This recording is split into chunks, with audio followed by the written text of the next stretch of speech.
देव जी कहते हैं परीक्षित, भगवान का एक कोई बचपन का मित्र था। मित्रता की कथा आती है। कृष्ण शासित सखा किश्चित ब्राह्मणो ब्रह्मवित्त महा विरक्त इंद्रियार्थेषु शांतात्मा जितेंद्रियः। महाराज, एक सुदामा नाम का ब्राह्मण था, बड़ा संतोषी सीधा साधा ब्राह्मण था। भगवान की कथा करता और कथा से जो कुछ धन प्राप्त होता उससे भगवान का भजन करता, भगवान की पूजा करता, भगवान की सेवा करता और अपनी गृहस्थी का पालन करता। बड़ा संतोषी सीधा साधा ब्राह्मण था। सुदामा की पत्नी का नाम था सुशीला। बच्चे भी गरीब था, लेकिन बच्चे भी 8-10 बच्चे थे। महाराज, सुदामा के घर के अंदर गरीबी इतनी थी, सुदामा की झोंपड़ी पर बरसात आती तो सारा का सारा पानी झोंपड़ी के अंदर जाता था। ये बात बिल्कुल सत्य है। सुदामा के बच्चे 2-2 दिन तक भूखे सो जाते थे, ये बात भी बिल्कुल सत्य है। एक बार सुदामा के नगरी के अंदर अकाल पड़ गया। कथाओं में, सत्संग में कहीं से धन मिला नहीं। सुदामा के घर में अन्न का एक दाना नहीं था। सुशीला अपने बच्चों को भोजन कहां से जिमावे? तो सुशीला ने अपने बच्चों से कहा, बेटा आज भोजन नहीं बनेगा घर में, आज हमारा व्रत है। बच्चों ने सोचा, भाई हम ब्राह्मण के घर में जन्म लिया है तो व्रत करना पड़ेगा। हो सकता है कोई एकादशी का, पूर्णिमा का व्रत होगा। महाराज, एक दिन बच्चों को भूखा रखा, दूसरा दिन हुआ, फिर भी घर में अन्न का दाना नहीं था। सुशीला ने सोचा, आज बच्चों से क्या कहूंगी। फिर सवेरे सवेरे हुआ और महाराज बच्चों ने कहा, माँ भोजन बना दो। सुशीला कहती, बेटा आज और भोजन का नाम मत लेना, आज और हमारा व्रत है। महाराज, छोटे छोटे बच्चे, भूख से पेट अंदर की ओर धंसा जा रहा है। वो बच्चे कहते, माँ आज भी व्रत करना पड़ेगा क्या? सुशीला कहती, हाँ बेटा आज भोजन नहीं बनेगा, बड़ा भारी पाप लगता है आज भोजन करने से। अब पाप लगे या ना लगे, लेकिन सुशीला ने सोचा, भोजन कहां से बनाऊंगी, घर में अन्न है नहीं, इनको धन मिला नहीं है भिक्षा में, इनसे ज्यादा कहूंगी तो ये दुखी हो जाएंगे। महाराज, ऐसी नारी थी वो सुशीला।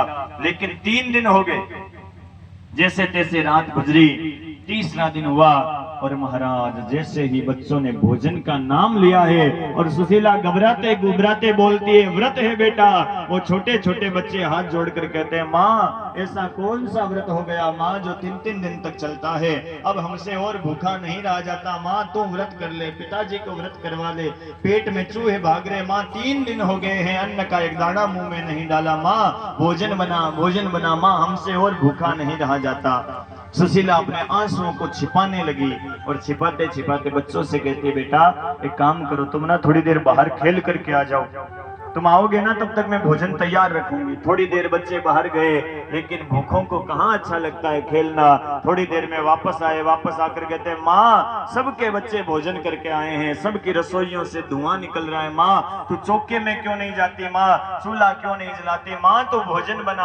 बना, हमसे खड़ा भी नहीं हुआ जाता है माँ, और हमसे भूख बर्दाश्त नहीं होती, माँ तू भोजन बना। सुशीला अपने बच्चों को समझाती है, बेटा अभी बनाती हूँ मैं भोजन, चिंता मत करो, तुम ना एक काम करो, मैं चावल पकाऊंगी, थोड़ा समय लगेगा, कच्चे हैं चावल, तुम थोड़ी देर सो जाओ और जब चावल पक जाएंगे ना मैं तुमको नींद से जगा करके भोजन जिमा दूंगी। अब महाराज, भूखे ब्राह्मण को नींद कहां से आवे?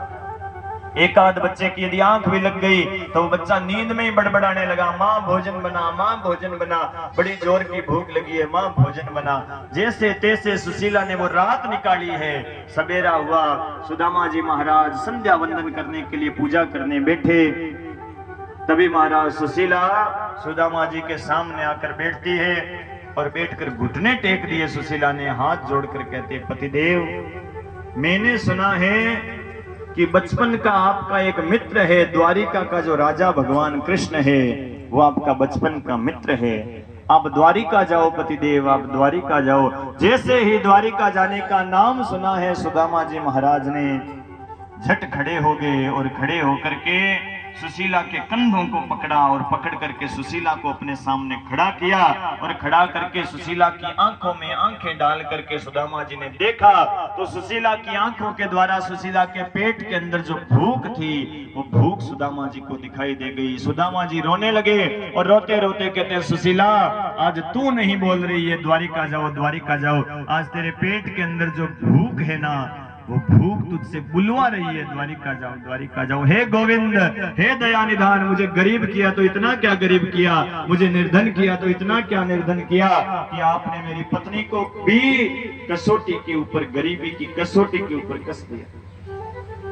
इतना कह करके सुदामा जी जोर जोर से रोने लगे। सुशीला ने देखा मेरे पति की आंख में आंसू आ गए, झट साड़ी का पल्लू लिया, अपने पति की आंखों के आंसू पोंछ करके, और महाराज सुशीला हाथ जोड़ कर कहती है, पतिदेव क्षमा कीजिए, मैं आपको कभी द्वारिका जाने का नहीं कहूंगी, घर में सारा सुख है, किसी चीज की कमी नहीं है, कोई गरीबी नहीं है, आप रोइए मत, मैं सब कुछ देख सकती हूँ, सारा दुखड़ा सहन कर सकती हूँ, लेकिन पतिदेव आपकी आंख में मैं आंसू नहीं देख सकती। महाराज ये भारत की नारी होती है, ये भारत की पत्नियां होती है जो महाराज संसार के सारे दुखड़े का जहर घूंट भर करके पी जाती है। सासू का दुख सहन कर लेगी, पति का दुख है दुख सहन कर लेगी, गरीबी को ये भारत की नारियां माताएं सहन कर लेती है, लेकिन इस भारत की नारी से कतई बर्दाश्त नहीं होता कि उसकी पति की आंख के अंदर आंसू आ जावे। महाराज सुशीला आंसू पहुंच कर कहती है, पतिदेव आप रोइए मत, मैं आपकी आंख में आंसू नहीं देख सकती। सुदामा जी कहते हैं, सुशीला मैं इसलिए नहीं रो रहा कि तुम मुझे द्वारिका भेज रही है,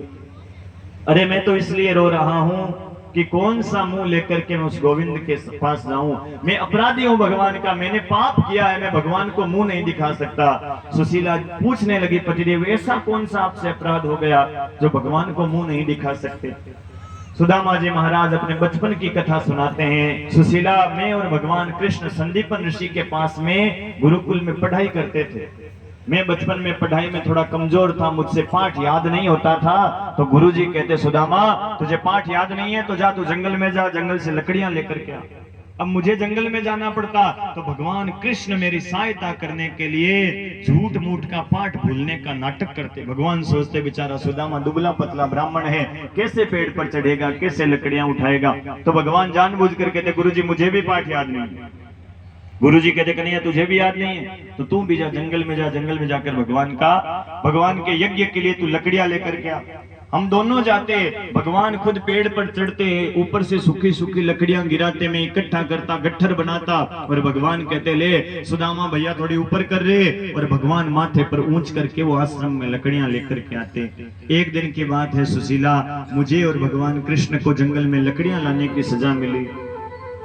मैं और भगवान कृष्ण जंगल जाने लगे, उससे पहले मैंने गुरु माता से कहा, माता मैं और कृष्ण जंगल से लकड़ियां लाने के लिए जा रहे हैं, आप हमें भोजन जिमा दीजिए।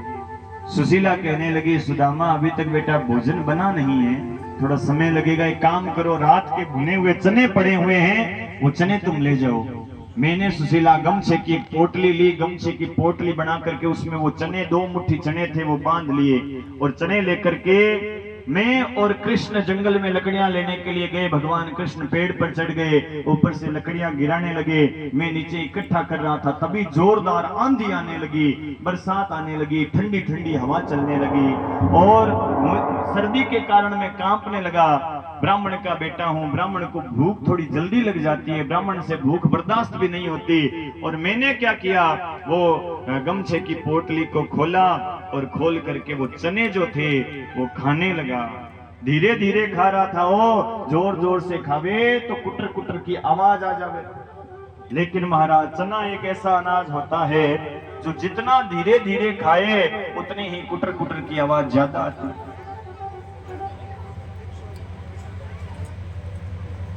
अब महाराज चना धीरे धीरे खाने लगा तो कुटर कुटर की आवाज आने लगी। भगवान कृष्ण पेड़ के ऊपर बैठे बैठे कहने लगे, अरे सुदामा ये कुटर कुटर की आवाज कहां से आ रही है भैया, कहीं गुरु माता ने जो चने दिए थे वो चने तो नहीं खा रहा है ना तू। सुदामा जी महाराज चने तो खा ही रहे थे, लेकिन सुदामा कहता है, सुशीला मैंने भगवान से झूठ बोल दिया।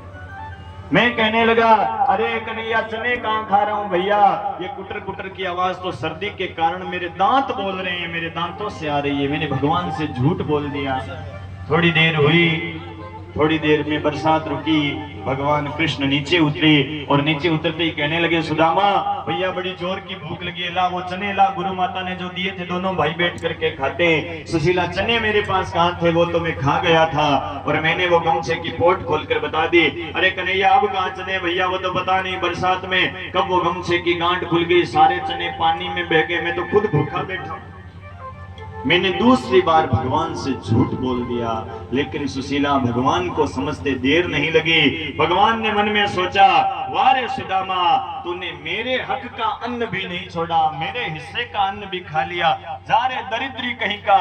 महाराज सुदामा जी कहते हैं, सुशीला हमें इसीलिए ये दरिद्रता मिली है क्योंकि हमने भगवान के हक का खाया है। 4-5 लोगों के हक का कोई खाता है ना, उसको समाज में दरिद्रता भुगतनी पड़ती है। किसके हक का?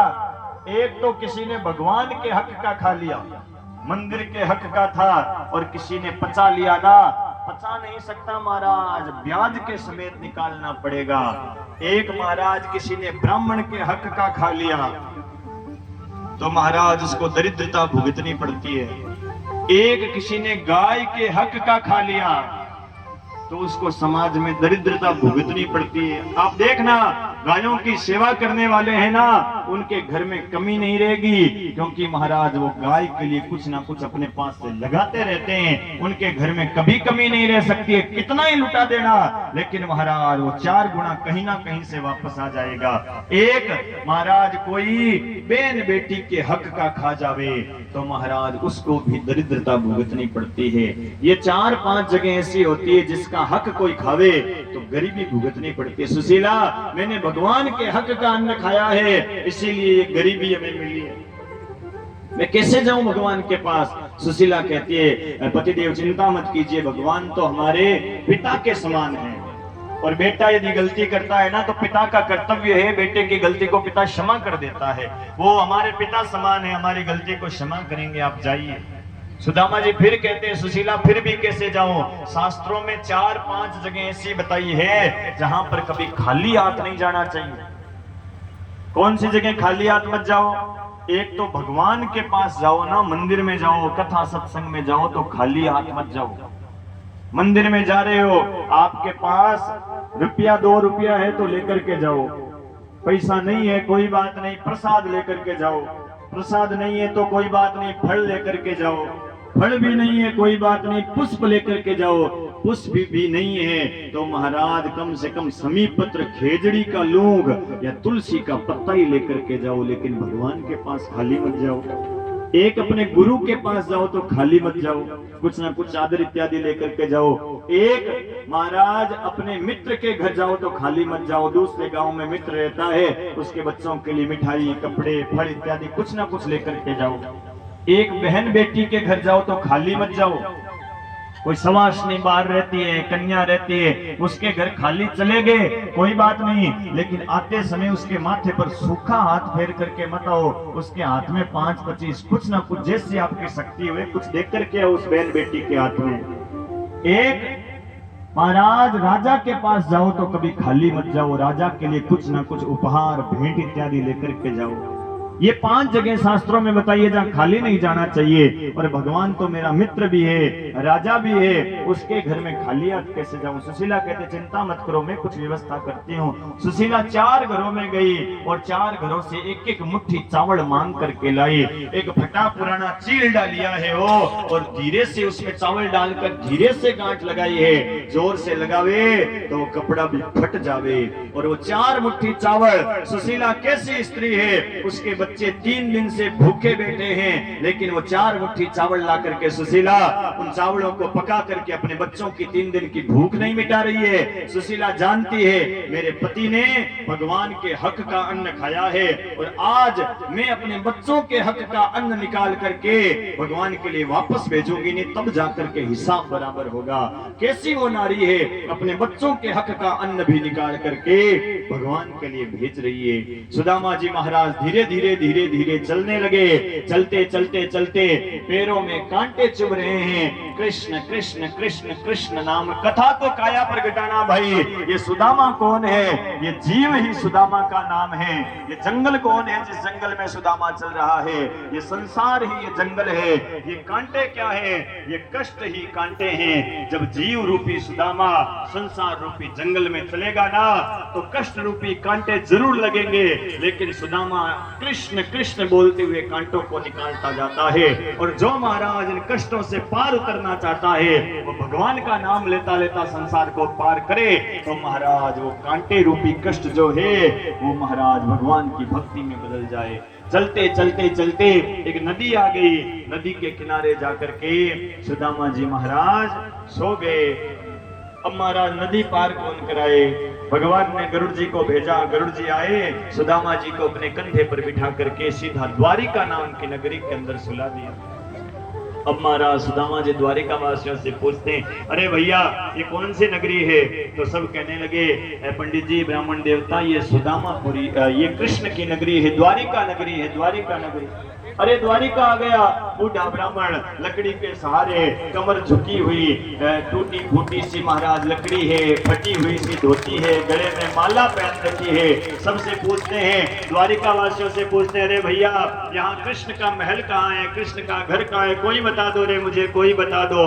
तो महाराज एक नगरवासी पास में बुलाता, आइए आइए पंडित जी इधर आइए। और महाराज पंडित जी को वो नगरवासी कहता है, आगे दूर दूर दूर बड़े बड़े सोने के महल दिखाई देंगे और उन महलों के आगे दो द्वारपाल जय विजय खड़े मिलेंगे, वहीं सामने कृष्ण का महल है।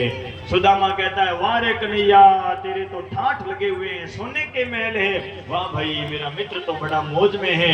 धीरे धीरे धीरे धीरे चलने लगे और चलते चलते चलते बीच में गिर जाते हैं सुदामा जी, क्योंकि दुबली पतली सी हालत है, ठीक से चला भी नहीं जाता है। चलते चलते द्वारपालों के पास पहुंचते हैं और हाथ जोड़ करके कहते हैं, अरे द्वारपालों एक बार मेरे मित्र कृष्ण को जाकर के कह दो, एक बार मेरे मित्र से मिला दो, उनसे कह दो कि उनका गरीब मित्र सुदामा आया है।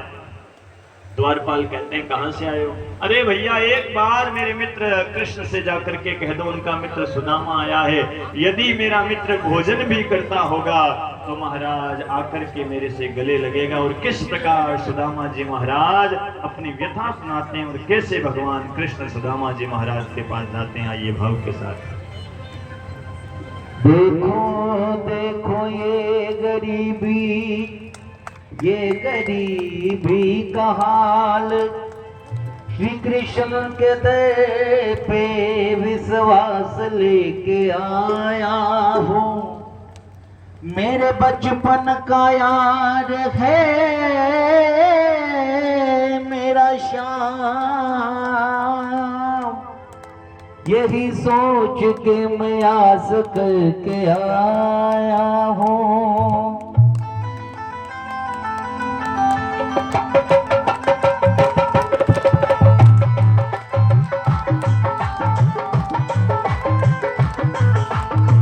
अरे द्वारपालो कन्हैया से कह दो,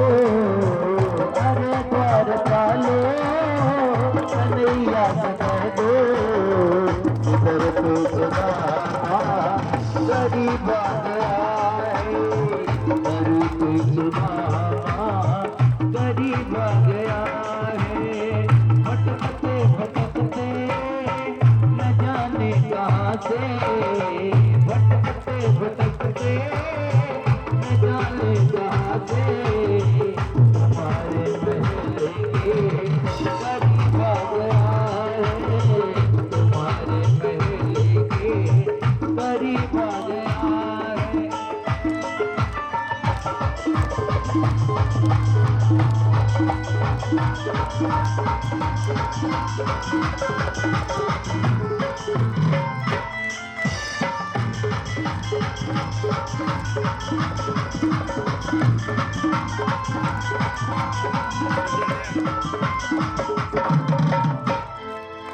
नसर पे है पगड़ी, नसर पे है जामा, नसर पे है पगड़ी, नसर पे है जामा।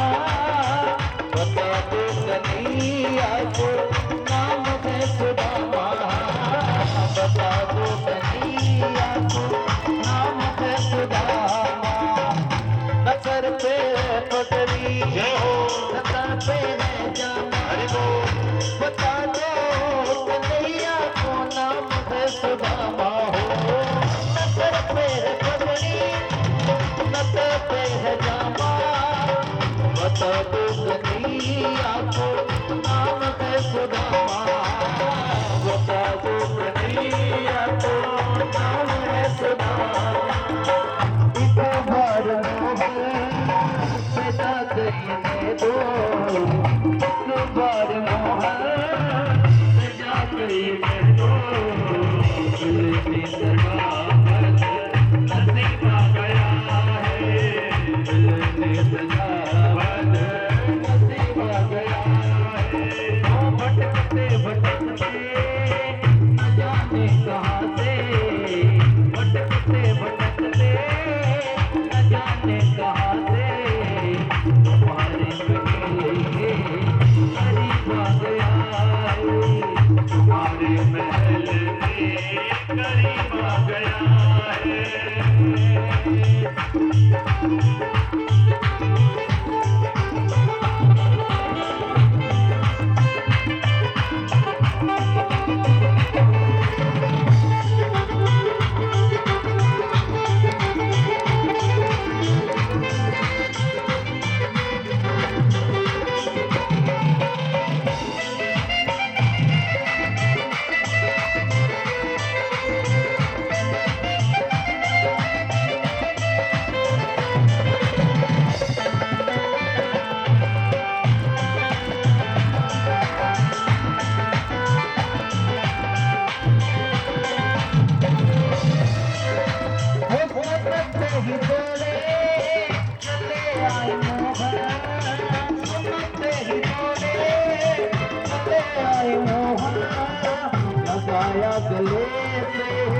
सुदामा को मोहन गाया गले से।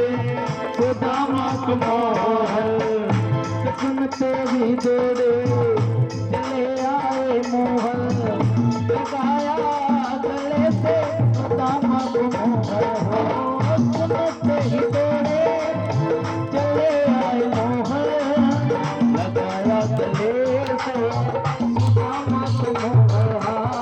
लगाया गले से सुदामा को मोहन। हुआ रुक्मणी को बहुत ही चुम्बा।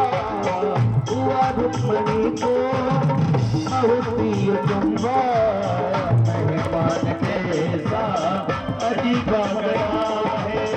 मेहमान कैसा अजीब आ गया है।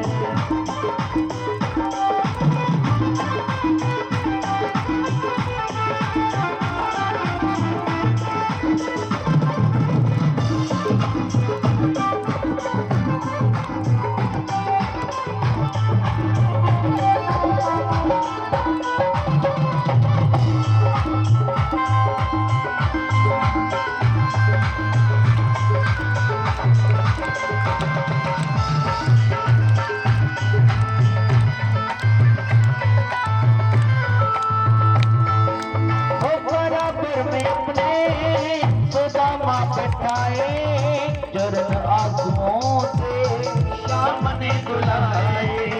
चरण आंसुओं से श्याम ने दुलाए।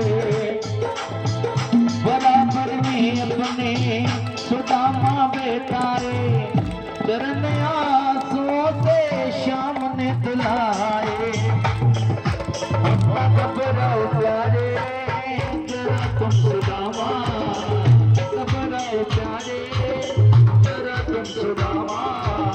खुशी का समा तेरे करीब आ गया है। खुशी का समा तेरे करीब आ गया है।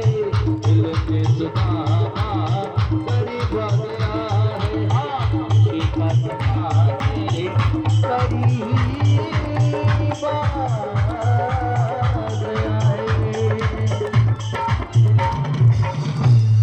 बोलिए भक्त वत्सल भगवान की। सुदामा जी बार बार हाथ जोड़कर कहते हैं भैया एक बार जाकर के मेरा नाम बता दो मेरे मित्र को।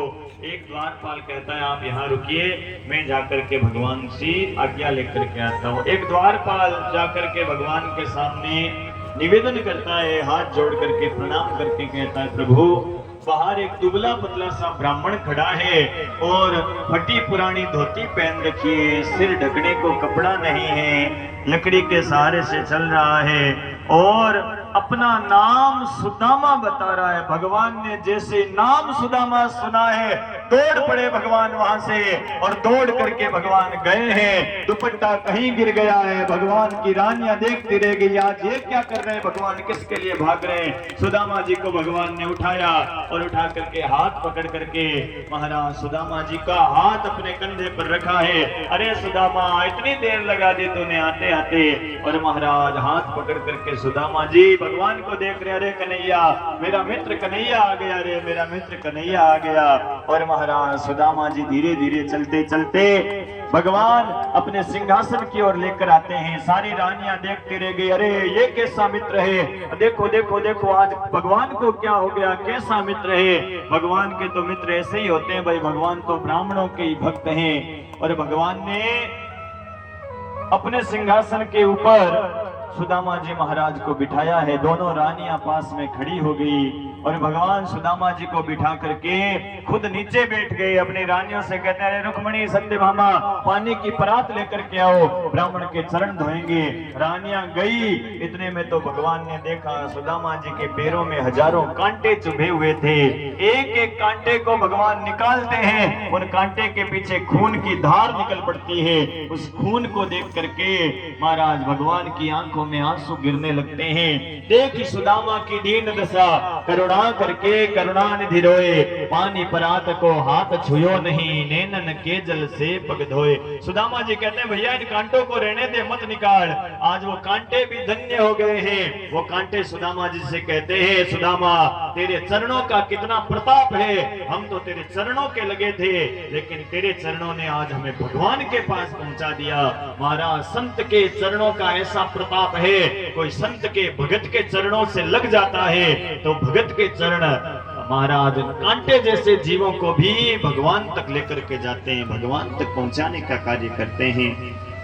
सुदामा कहता है बस बस रहने दे भैया रहने दे। भगवान पास में बैठ गए और भगवान आदेश देते हैं अपनी रानियों से, अरे रुक्मणी सत्यभामा जामवती कालिंदी नगदिति भद्रा लक्ष्मणा आओ ब्राह्मण देवता को प्रणाम तो करो। सबसे पहले रुक्मणी आई। सुदामा जी दोनों हाथ उठाकर कहते हैं अखंड सौभाग्यवती भव। सत्यभामा आई, सुदामा जी कहते हैं अखंड सौभाग्यवती भव। जामवती आई अखंड सौभाग्यवती भव। कालिंदी आई अखंड सौभाग्यवती भव। नग्नजिति आई अखंड सौभाग्यवती भव। भद्रा आई अखंड सौभाग्यवती भव। लक्ष्मणा आई अखंड सौभाग्यवती भव। ऐसा करते करते 300-400 रानियां आई। सुदामा जी का हाथ दुखने लगा। अब महाराज 300-400 बार ऐसे ऐसे करें तो यहाँ से हाथ दर्द करने लग जाता है। सुदामा जी थक गए। सुदामा जी कहते भवा भवा भवा भवा, फिर भी रानी आनी बंद नहीं हुई। सुदामा जी सोचते हैं ये तो आ ही रही है। सुदामा जी कहते कन्हैया पास में आ, तो भगवान कहते हैं बोलो। सुदामा जी कहते ऐसे नहीं, कान पास में ला, कान में कहूंगा। भगवान कान पास में लेकर के गए। सुदामा जी कहते हैं भाई कन्हैया एक बात बता रहे थारे कत्ती लुगाया है। सुदामा जी महाराज से भगवान कहते हैं 16,108 है। सुदामा जी कहते हैं सगली थारी है का कोई पड़ोस आईडी है। भैया मैं तो बूढ़ा ब्राह्मण हूँ, इतनों को आशीर्वाद देते देते थक जाऊंगा, मेरे से तो आशीर्वाद नहीं लगेगा। एक काम करना कन्हैया तू मुझे नमस्कार कर ले, मैं तुझे आशीर्वाद दूंगा तो तेरी सारी रानियों को ही आशीर्वाद मिल जाएगा। भगवान ने खड़े होकर नमस्कार किया है और महाराज सुदामा जी आशीर्वाद देते हैं। सुदामा जी पास में बैठे हैं भगवान के और भगवान बचपन की बातें करने लगे। सुदामा हम बचपन में कितने प्रेम से रहते थे, बड़ा आनंद आता था, जंगल में लकड़ियां लाने जाते थे। सुदामा जी की दशा देखकर भगवान ने सोचा बेचारा कब से चल कर के आया है, भूख लगी होगी, ये भूखा होगा। इसको भोजन जिमा दूं। तो महाराज सुदामा जी की दशा देखकर भगवान ने अपनी रानियों को आदेश दिया, चुटकी बजाई, अरे रुक्मणी, सत्यभामा, जामवती, नंगजती, कालिंदी, भद्रा, लक्ष्मणा, आओ ब्राह्मण देवता के लिए भोजन लेकर के आओ। अब जैसे चुटकी बजाई, एक चुटकी में सारी रानियां अपनी अपनी रसोई में चली गई। सुदामा जी महाराज को देख करके भगवान ने तो रानियों को आदेश दिया और सुदामा जी मन में सोचने लगे, वारे कन्हैया, तेरे तो ठाठ लगे हुए, एक चुटकी बजाता है और चुटकी में 16,108 रानियां हैं, तेरा कितना कहना मानती है। हमारे तो घरों में टाइम पर एक ही कहना नहीं मानती, और कन्हैया तेरे 16,108 हैं, लेकिन फिर भी चुटकी में काम होता है। तेरी रानियों के अंदर तो जरूर 6 प्रकार के लक्षण हैं। महाराज भगवान कृष्ण की पटरानियों के अंदर, रानियों के अंदर 6 लक्षण थे, और प्रत्येक नारी के अंदर, माताओं बहनों ध्यान से सुनना, ये 6 लक्षण जरूर होने चाहिए। जिस नारी के अंदर, जिस स्त्री के अंदर ये 6 लक्षण होते हैं ना, उस स्त्री के घर में कभी भी झगड़ा नहीं होता, उसके घर में कभी कड़े लड़ाई नहीं होती, और जिसके घर में लड़ाई नहीं होती उसके घर में हमेशा प्रेम रहता है। और जहां प्रेम है वहीं परमात्मा है, और जहां परमात्मा है वहीं परमात्मा की अर्धांगिनी लक्ष्मी का निवास है।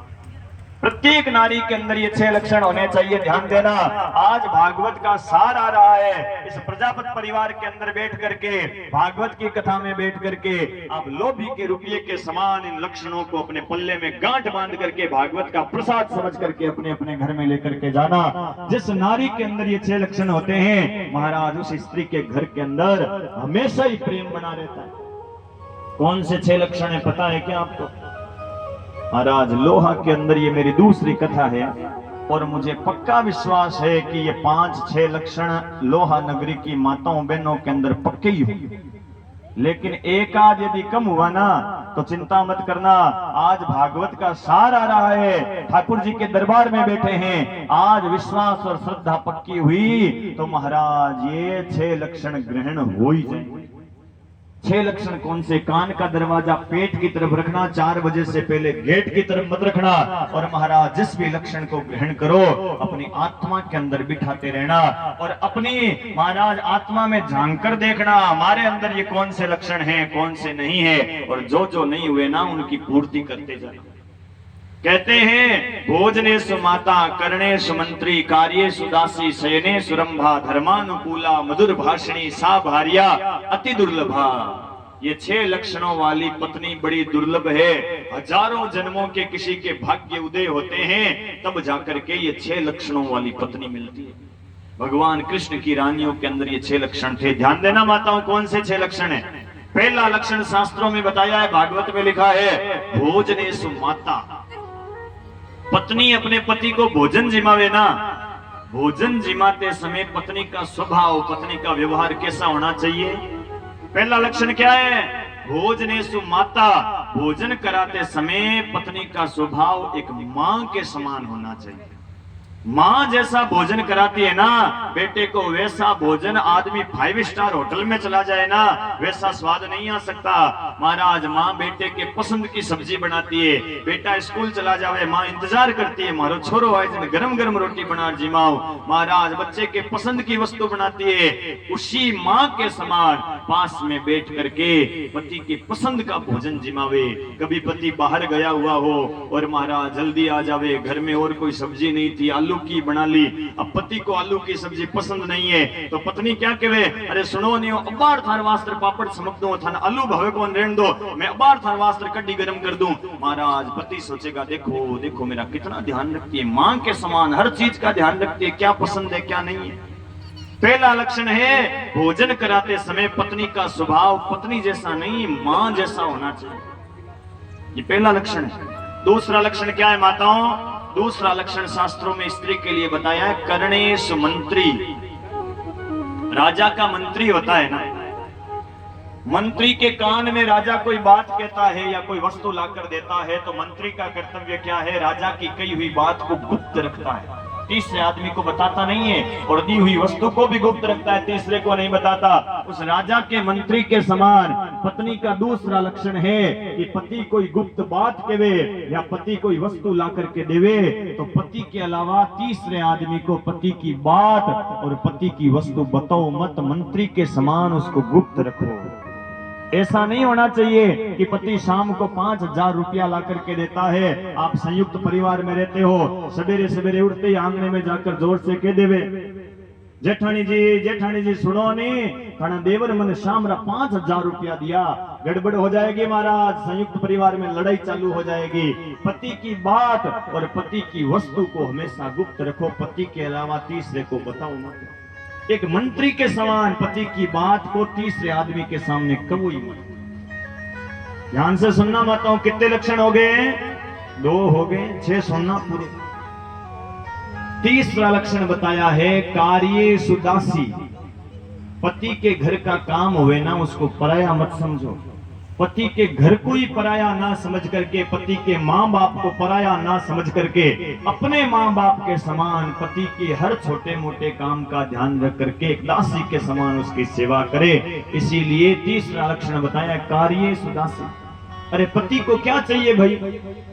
शाम को आवे बाहर काम से ऑफिस से तो महाराज पानी की गिलास दे देवे, भोजन बना के दे देवे, स्नान करे तो कपड़े बढ़िया इस्त्री करके रख देवे। पति कितना सोचेगा? कई कई घरों में देखते हैं पति आते रामू रामू पानी दे तो साहब आया है, पानी दे तो, अरे भाई रामू खनू तो पीऊं तो आयो, तू ही पा दे तो थोड़ी गिलास भर। महाराज पति की सेवा अपने हाथों से करे, पति का छोटा मोटा काम करे, पति सोचेगा देखो देखो मेरा ध्यान कितना रखती है, मेरी काया की छाया बन करके मेरी सेवा करती है। ये तीसरा लक्षण है कार्ये सुदासी। चौथा लक्षण शास्त्रों में क्या बताया है? चौथा लक्षण माताओं बहनों विशेष ध्यान देना, चौथा लक्षण बताया है शयने सुरंभा। शयन कक्ष में पति के सामने पत्नी को रंभा अप्सरा के समान श्रृंगार करके रहना चाहिए। देखो श्रृंगार स्त्री का अधिकार है और श्रृंगारों की संख्या भी बताइए कितने हैं माताओं, पता है क्या? हाँ 16 थाने लार देवे मंठा है, 16 श्रृंगार बताए हैं। लेकिन श्रृंगार स्त्री खूब करे, परंतु किस लिए करे? स्त्री श्रृंगार खूब करे परंतु अपने पति को दिखाने के लिए करे। ध्यान देना माताओं बहनों, महाराज स्त्री को श्रृंगार खूब करना चाहिए लेकिन अपने पति को दिखाने के लिए करना चाहिए। किसी पराये पुरुष को दिखाने के लिए स्त्री को श्रृंगार नहीं करना चाहिए। इसीलिए शास्त्रों में चौथा लक्षण बताया है सजने सुरंभा। 4 लक्षण हो गए। 5वां लक्षण शास्त्रों में बताया है धर्मानुकूला। धर्म का काम हुए ना तो महाराज पत्नी का कर्तव्य है कि अपने पति को धर्म के काम में हमेशा लगा करके रखे। आदमी से धर्म होता नहीं है, वो जल्दी से, आदमी के 1000 काम होते हैं, धंधा व्यापार नौकरी सब कुछ करना पड़ता है, सारी 1000 टेंशन होती है, आदमी से धर्म होता नहीं है। लेकिन पत्नी वो होती है जो पति को धर्म से जोड़ देती है। कभी रविवार की छुट्टी का दिन हुए, महाराज 7 दिन तो काम पर जाते हैं, रविवार को घर पे रहे तो पत्नी का कर्तव्य है पत्नी पति से केवे है वो सुनो नहीं हो आज रविवार छुट्टी है, गाँव में कथा चले, अपाई कथा सुनने चला हो, अरे अपाई की गौशाला रामायण जार छुट्टियाल दिन की दान पुण्य करना की गायारी सेवा करना, अरे संत ब्राह्मणारो भोजन हुए, गाँव रे मायने कोई संतारी सेवा चल रही है, कोई मंदिर रो काम चल रही है, कोई गौशाला री सेवा रो काम चल रही, तो पत्नी का कर्तव्य है पति को धर्म में लगावे। अरे सुनो नहीं अपने थोड़ो धर्म करना, अपने राम राजी है कृपा है, अपने की कमी को नहीं। महाराज पत्नी ही वो होती है जो पति को धर्म से लगा देती है, आदमी से होता नहीं है जल्दी से धर्म। मुझे साहब थे पूनम रो व्रत करो कि नहीं करो, पण महाराज घरों तो जरूरी करें। क्यों? क्योंकि महाराज स्त्रियां होती है जो पति को धर्म से जोड़ती है। इसीलिए माताओं का एक नाम शास्त्रों में और होता है। माताओं को क्या कहते हैं शास्त्रों में? इनका नाम है धर्म पत्नी। धर्म पत्नी क्यों कहते हैं? क्योंकि महाराज पत्नी वही है जो पति के धर्म के अंदर काम आ जावे, इसीलिए उसका नाम है धर्म पत्नी। भाई अपा ने कोई लाल जी धर्म पतो के वेगी, अपा ने धर्म पतो कोई कौन के देवियां रो नाम हुए धर्म पत्नी। धर्म का पति कभी नहीं होता है, धर्म का भाई हो सकता है, ध्यान देना, धर्म का पिता हो सकता है, धर्म का मामा हो सकता है, लेकिन धर्म का पति कभी नहीं होता। पत्नी का क्या नाम है? पत्नी का नाम है धर्म पत्नी। क्यों? क्योंकि पत्नी वही है जो पति के हाथों से धर्म करवा देवे। कितने लक्षण हो गए माताओं? 5 हो गए। अब महाराज मुझे ये पक्का विश्वास है प्रजापत परिवार में और महाराज लोहा नगरी में भी मैं पहले भी आया हूं, ये 5 लक्षण तो यहाँ पक्के ही, लेकिन 6ठा लक्षण है ना थोड़ा कठिन है हो। परंतु महाराज आज भागवत का सार आ रहा है, ठाकुर जी के सामने बैठे हैं, यदि श्रद्धा और विश्वास हुआ तो 6ठा लक्षण भी ग्रहण हो ही जाएगा। और 6ठा लक्षण शास्त्रों में क्या बताया है? 6ठा लक्षण शास्त्रों में बताया है मधुर भाषिणी। महाराज पत्नी खाली घर में मीठा बोले, पत्नी यदि मीठा बोले तो आदमी की आधी से ज्यादा थकान, आधी से ज्यादा टेंशन, आधी से ज्यादा समस्या दूर हो जाती है। लेकिन समस्या तो दूर तब होवे ना जब देवियां घर में मीठा बोले। आज यहाँ पर अपने घर की पोथी को खोलकर देखना महाराज, 6 लक्षण भागवत में आते हैं। घर की किताब खोलना, हमारे घरों में हम क्या करते हैं। मैं कई जगह जाता हूँ, देखता हूँ माताएं भोजन तो बहुत बढ़िया बनाती है, माँ के समान पास में और बैठती है, लाइट का भरोसा और नहीं करती। भाई लोहा में लाइट चली जाए तो ऐसे पंखी से गर्मियों में ऐसे हवा और डालती, लाइट चली जावे गर्मी लग जावे, भोजन करते समय हवा डालते डालते कहेगी सुनो नहीं, माँ ने मना लिया मैंने यहाँ कह दियो, ऐसे हवा डालेगी। हवा डालते डालते फिर कहेगी सुनो नहीं, तने बडोड़ा बेन आइडा है मैंने मना लिया मैंने यहाँ कह दियो है। महाराज वो हवा कैसे लग रही है पति को? भुट्टा सेकने वाला देखा है, मक्का सेकने वाला, वो मक्के के नीचे तो आग लगाता है, बीच में मक्का रखता है, ऊपर से ऐसे से हवा डालता है, उस मक्के को हवा लग रही है, आग लग रही है। माँ को मना लेना, बहन को मना लेना।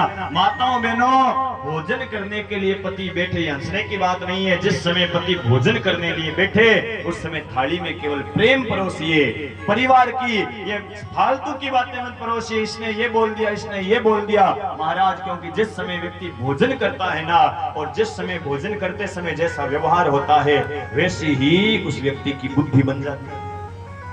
बड़ी सावधानी रखनी चाहिए। लेकिन महाराज घर घर की कहानी है, कई जगह देखते हैं माताएं भोजन बढ़िया बनाएगी, हलवा और बनाती है, खीर और बनाती है, ऐसे हवा डालते डालते कहेगी सुनो नहीं तो सोनार रे गया कि पति कहेगा मैं तो भूल गयो काम कर लो। हाँ मारली टाइम भूलो तो थारी मारी से बात याद रहे, हलवो ले लो, थोड़ा सीरो और बनाओ, हलवो ले लो। अब वो हलवो घणो ही बढ़िया बने बन गले नीचे उतरे को। फिर महाराज थोड़ा खीर पुरसते हुए के सुनो नहीं थे रतनगढ़ गया कि एक वो नयो सूट साड़ी चालियोड़ी है मारवा वास्ते लाया के पति कहेगा है मैं तो भूल गयो काम। हाँ मारली टाइम भूलो तो थारी बहन ऋषि बात याद रहे, देवी ये टुकड़ो तो खांडे। महाराज भोजन तो वो भी करा रही है, भोजन तो उसने भी बढ़िया बनाया है, लेकिन फर्क कितना है कि महाराज मीठा नहीं बोल रही है। और मैंने कहा था ना 6ठा लक्षण थोड़ा सा कम है हो, इसलिए देख लो मैंने इन भाइयों के फायदे की बात बताई है ना, तो भी इनसे ताली नहीं बज रही है, क्योंकि 6ठा लक्षण है ही नहीं तो ताली कहां से बजेगी।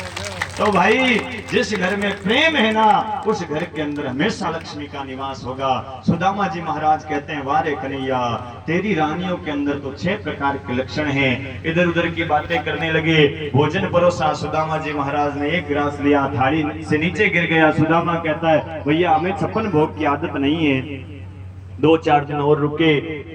भगवान कहते हैं सुदामा मैंने सुना कि तेरा विवाह हो गया और भाभी ने मेरे लिए कुछ ना कुछ तो भेजा होगा।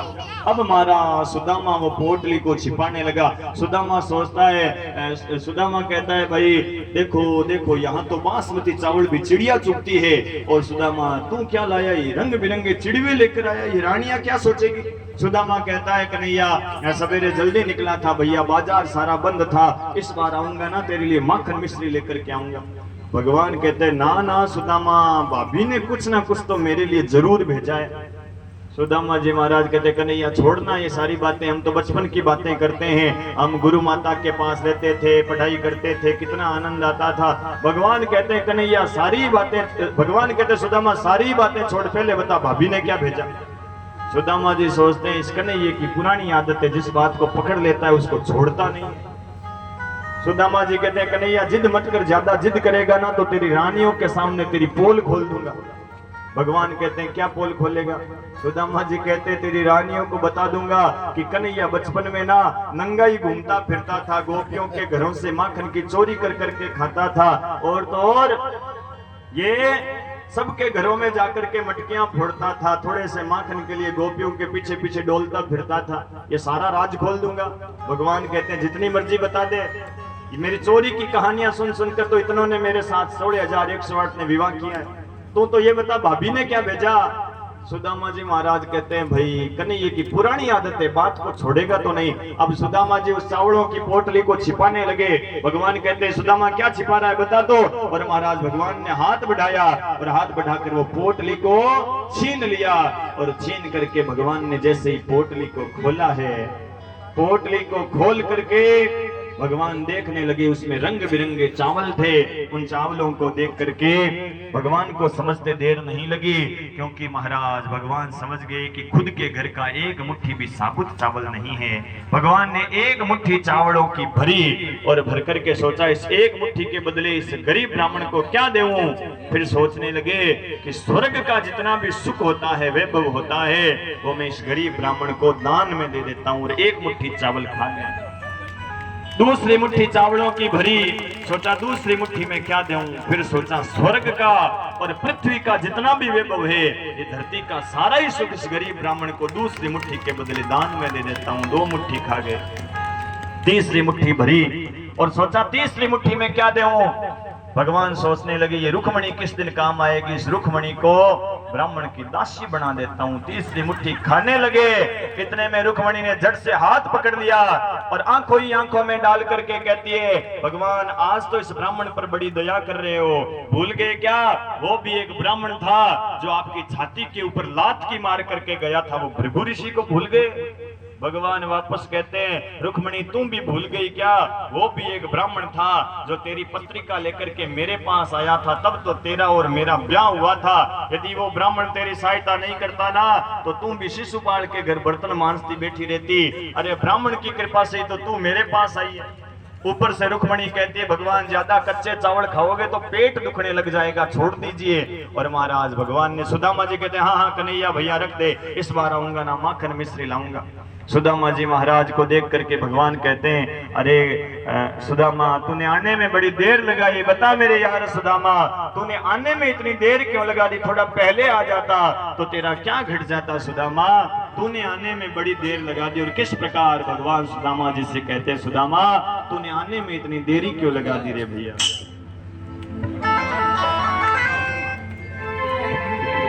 बता मेरे यार सुदामा रे भाई घने दिना में आया, बता मेरे यार सुदामा रे भाई घने दिना में आया, बता मेरे यार सुदामा रे भाई घने दिना में आया।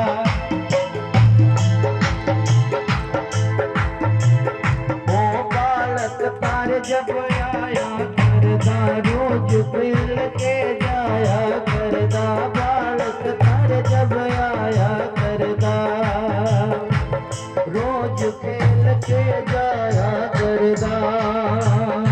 कोई तो तकरार सुदामा रे भाई घने दिना में आया, कोई तो तकरार सुदामा रे भाई घने दिना में आया।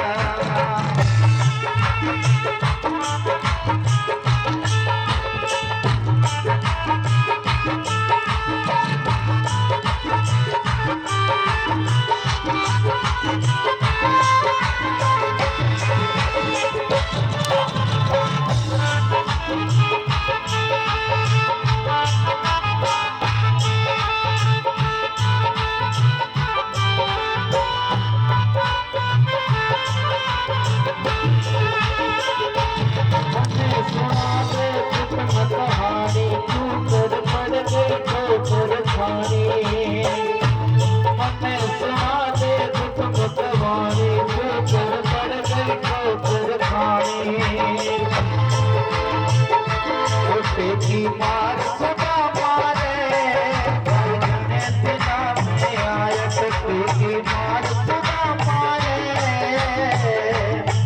भाई घने दिना में आया।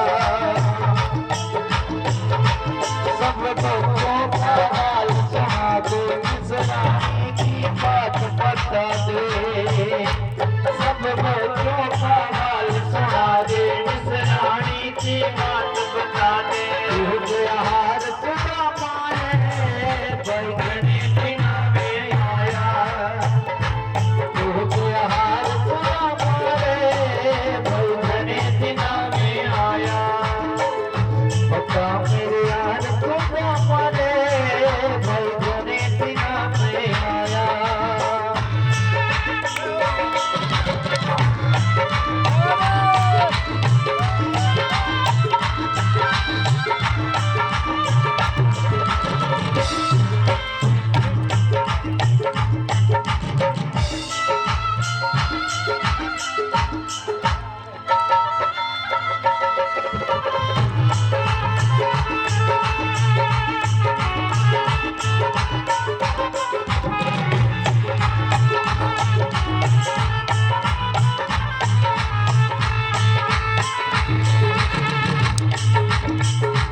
चाहिए था तन पेला आना, इतना नहीं पड़ता खाना। चाहिए था तन पेला आना, इतना दुख नहीं पड़ता जाना। तो भूला प्यार सुदामा रे भगने दिना में आया। तो भूला प्यार सुदामा रे भगने दिना में आया। बता मेरे यार सुदामा रे भाई घने दिना में आया।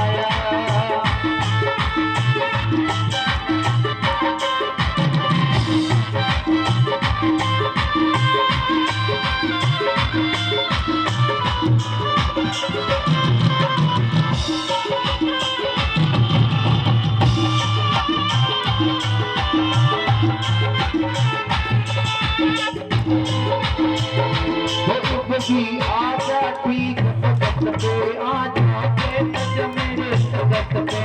बगी आजा ठीक भगत पे आजा के तज मेरे भगत पे। जिगरी यार सुदामा रे भाई घने दिना में आया। जिगरी यार सुदामा रे भाई घने दिना में आया। बता मेरे यार सुदामा रे भाई घने दिना में आया। आज भगत छाती के लालो बता तक चढ़े बिठा दो। आज भगत छाती के लालो बता तक चढ़े बिठा दो।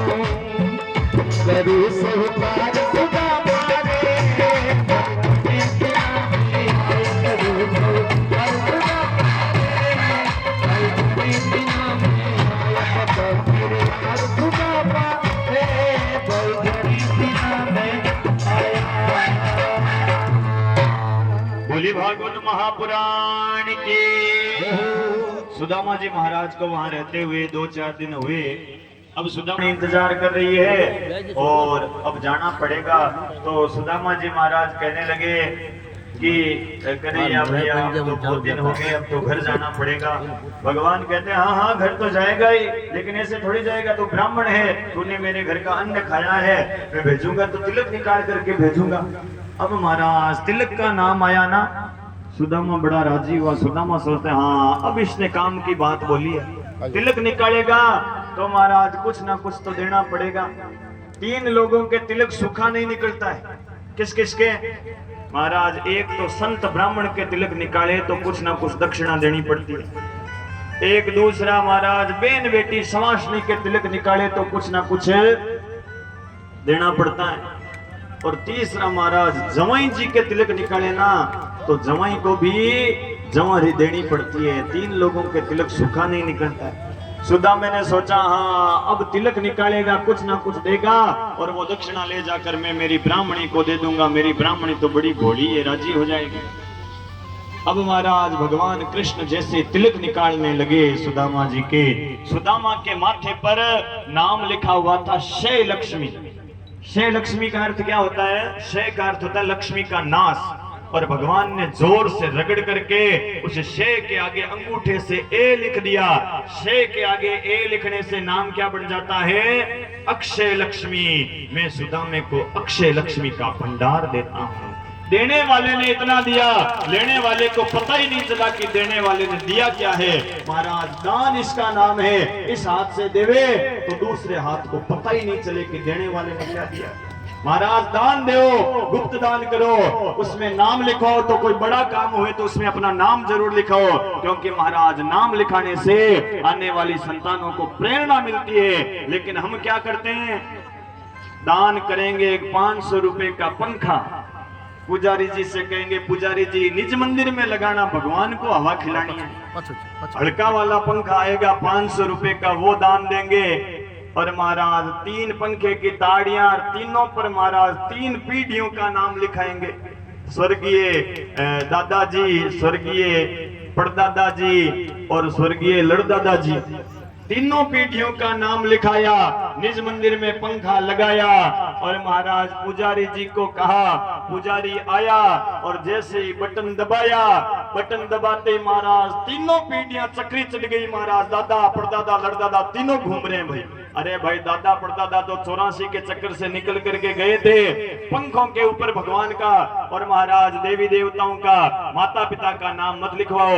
नाम लिखवाना है, कोई प्याऊ बनाओ, धर्मशाला बनाओ, कमरा बनाओ, उसके ऊपर नाम जरूर लिखाओ। महाराज कोई बड़ा दान करो, बच्चों के प्रेरणा के लिए गौशाला में दान करो, अपना नाम जरूर लिखाओ।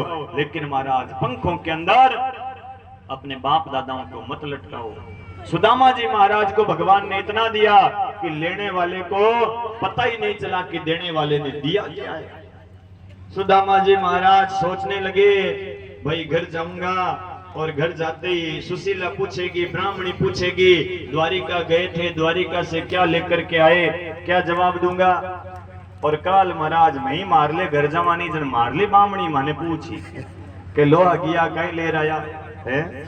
तो भाई हम तो कहेंगे भाई प्रजापत परिवार का खूब प्रेम और आनंद मिला, और इस पूरी लोहा नगरी के अंदर इतना आनंद है, हमें तो पता ही नहीं चला कि भाई हम दूसरे गांव में आए हैं या अपना ही कोई गांव के अंदर विराजमान है।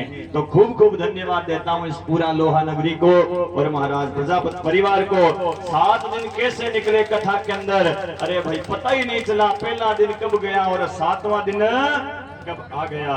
तो महाराज ऐसे प्रेम भाव को हम खूब खूब धन्यवाद देते हैं। सुदामा जी महाराज निकले, जाने लगे, सबको आशीर्वाद देते जा रहे हैं और महाराज नगरवासी सुदामा जी को दक्षिणा दे रहे हैं। अब महाराज सुदामा जी धीरे धीरे जाते जाते अपने महल के अंदर गए, जहां छोटी सी झोंपड़ी थी वहां बड़े बड़े सोने के महल दिखाई देने लगे। सुदामा जी जाने लगे तो सुशीला ने आवाज लगाई, पतिदेव ये भगवान ने हमें प्रसाद के रूप में दिया है। और महाराज भगवान की आवाज आई, अरे सुदामा मैंने तुझे प्रसाद समझ करके दिया, इसको तू ग्रहण कर ले। भगवान समय समय पर अपने बच्चों को सुंदर संदेश देते हैं, बेटा कभी भी संत का और ब्राह्मण का अपमान मत करना। यदि ब्राह्मण का और संतों का अपमान हो गया तो हमारे वंश का विनाश हो जाएगा। लेकिन भगवान के बच्चे बड़े उद्दंडी थे, वो मानते नहीं थे, शरारती बहुत हो गए थे। जाम्बवती का एक बेटा था जिसका नाम था सांब। वो सांब सुंदर बड़ा था, स्त्री के समान। भगवान के बच्चों ने मिलकर के संतों से मजाक करने की सोची। पिंडारी क्षेत्र के अंदर कुछ संत बैठे थे और महाराज भगवान के बच्चों ने सांब को स्त्री के कपड़े पहनाए, सुंदर श्रृंगार किया और श्रृंगार करके महाराज पेट के ऊपर एक कपड़ों की पोटली को बांधा और बांध करके संतों के पास जाकर के पूछने लगे, महात्माओं आप बताओ इस नई बीननी के पेट से बेटा जन्मेगा कि बेटी जन्मेगी। और वो तो भगवान का बेटा था, संतों से मजाक करने लगे तो संतों को क्रोध आया। संतों ने श्राप दे दिया, रे मूर्खों, भगवान के बेटे होकर के संत ब्राह्मणों से मजाक करते हो, जाओ इसके पेट से ना तो बेटा जन्मेगा ना बेटी जन्मेगी, इसके पेट से एक लोहे का मूसल जन्मेगा जो तुम सब यदुवंशियों के विनाश का कारण बनेगा। महाराज वो बच्चे घबराए, दौड़े दौड़े यदु जी महाराज के पास आए। यदु जी से कहने लगे, एक संतों ने श्राप दे दिया। यदु जी कहते हैं कुछ नहीं होगा, ये ब्राह्मणों के संतों के कहने से कुछ नहीं होगा। लेकिन महाराज जैसे ही उस बच्चे के पेट के ऊपर से कपड़ों की पोटली हटाई तो नीचे लोहे का मूसल निकला। यदु जी महाराज से समुद्र के किनारे ले गए, एक पत्थर पर रगड़ने लगे, उस मूसल का चूर्ण बन गया। उस चूर्ण से एर का नाम की घास उग गई जो बड़ी तीखी होती है। अंत में इतना सा टुकड़ा बचा। यदु जी महाराज कहते हैं, ये इतना सा लोहे का टुकड़ा हम यदुवंशियों के विनाश का कारण बनेगा, इसको मैं ऐसे फेंकता हूं। जैसे वो लोहे का टुकड़ा फेंका समुद्र में एक मछली थी, उस मछली ने वो लोहे का टुकड़ा निगल लिया। और महाराज एक पहेलिया आया, पहेलिया ने उस मछली को पकड़ा, उसको चीरा तो पेट में चमकदार लोहे का टुकड़ा निकला, उसको तीखा करके अपने तीर के आगे लगा दिया और महाराज शिकार खेलने लग गया। यहाँ से 99 लाख से ज्यादा यदुवंशियों को आपस में लड़ झगड़ करके मरने का श्राप लग गया। महाराज यही यदु जी महाराज एक बार जंगल के अंदर गए और जंगल के अंदर यदु जी महाराज को एक दत्तात्रेय नाम के संत मिल गए। यदु जी ने दत्तात्रेय जी से पूछा, दूर दूर तक जंगल में कोई मनुष्य नहीं दिखाई देता, आपका पेट कैसे भरता है?